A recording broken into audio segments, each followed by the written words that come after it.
و اما شهریار، استاد شهریار ما با حافظ آسمانی چگونه روبرو می گردد؟ اینک گوش کنید. ابدیت که به هر جلوه تجلی می کرد، دلربایی همه در آینه ما می کرد. شاهد ما که منش دیده خودبین بودم، خود در آینه بدین دیده تماشا می کرد. دود آهی که در او شعله شوق تو گرفت، سینه سوختگان آیت سینا می کرد. مدعی را که برانداختی از چهره نقاب، عشق بازی همه با شاهد دنیا می کرد. آشنای تو حریفیست که از شیوه چشم راز می گفت و به ابرو همه حاشا می کرد. دوش با ساقی مستان به شبستان بودم، صبحگاهان که می از کوزه به مینا می کرد. دیدمش در صدف جام یکی در یتی، که چه مه در شب تاری ید بیضا می کرد. گفتم این تافته گوهر به تو کی داد کریم؟ گفت آن روز که این توفته دریا می کرد. اون که سر داد به شمشیر جفا رقص کنان، شمع ما بود ولی راز هم افشا می کرد. شمع خود سوز دل خویش نهان داشت، ولی اشک می آمد و دل سوخته رسوا می کرد. با خدایان سخن انجمنی کردم دوش، غزل خواجه در آن معرکه غوغا می کرد.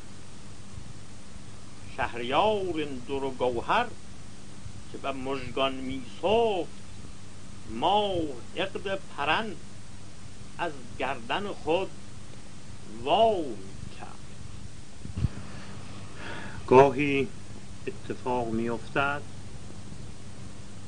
که ناتوانی درمانده دنبال قافله پرشکوه و راه می افتد و با پای لرزان پی کاروان را می گیرد که شاید به سرمنزل آنان نزدیک شود و احیانا با سرود و حدیشان هماهنگ می گردد و صدای خفه شده در سینه اش را در خلال زمزمه آسمانیشان سر می دهد.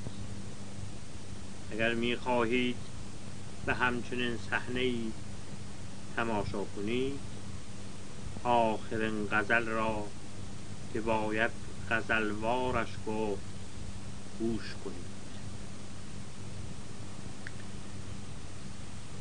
در ازل حسنش چون پرده ز رخ وا می کرد، لاجرم آینه‌ای بهر تماشا می کرد. هستی کون و مکان مظهر رخسارش بود، او به هر ذره از آن روی تجلی می کرد. گر نمی خواست نماید به همه چهره، کجا همه را جلوه گر روی دلارا می کرد. دی به خلوتگه دل نور رخش می تابید، عقل سودا زده را واله و شیدا می کرد. ارنی گوی سر کوی وی از شوق وصال، ارنی گوی سر کوی وی از شوق جمال، آرزوی نظری خام چه موسی می کرد. گر نمی شد دل ویرانه ما خانه او، راستی در همه عالم به کجا جا می کرد. ره به مقصود همی برد شفیقی ناچار، دیده را گر به خودش ناظر و بینا می کرد.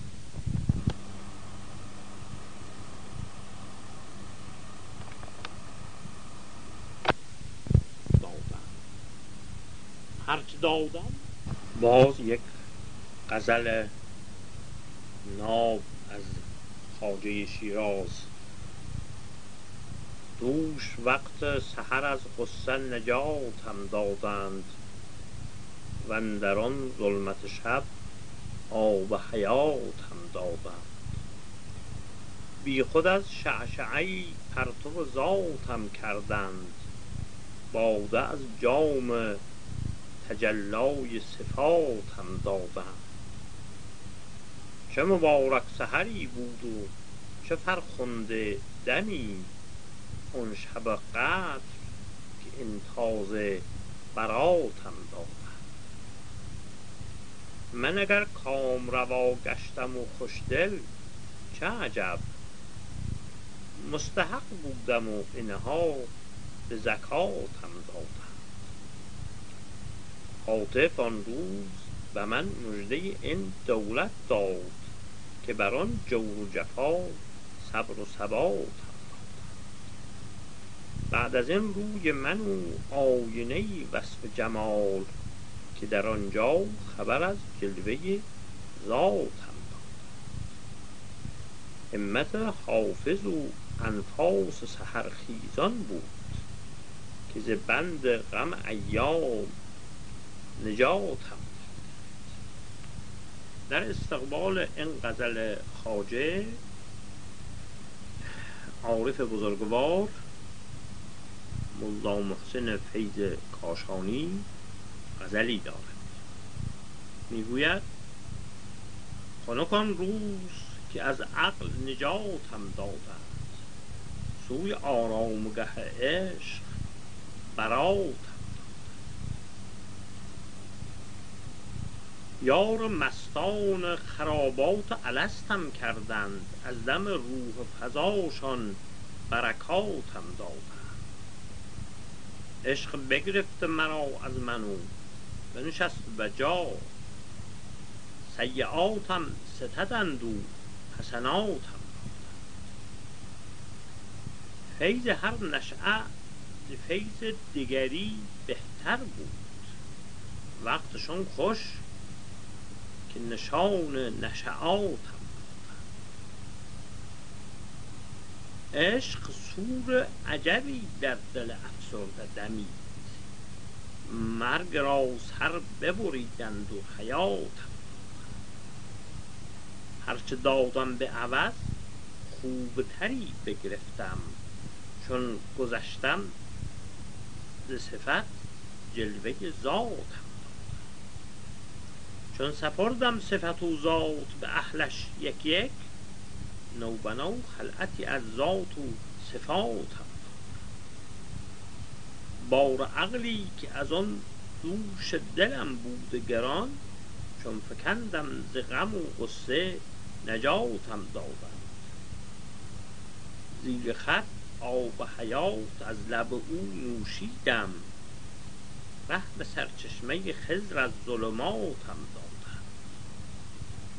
چو گشادی که شد از دولت عشقم روزی، شکرلله که در این شیوه ثباتم دادند.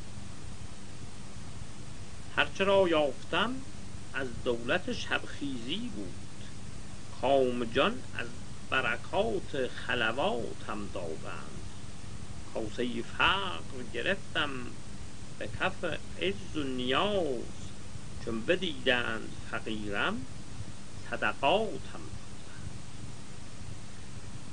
فیض تبدیل صفت کن، فیض تبدیل صفت کن به صفات معشوق، که این مقامات به تبدیل صفاتم دادند.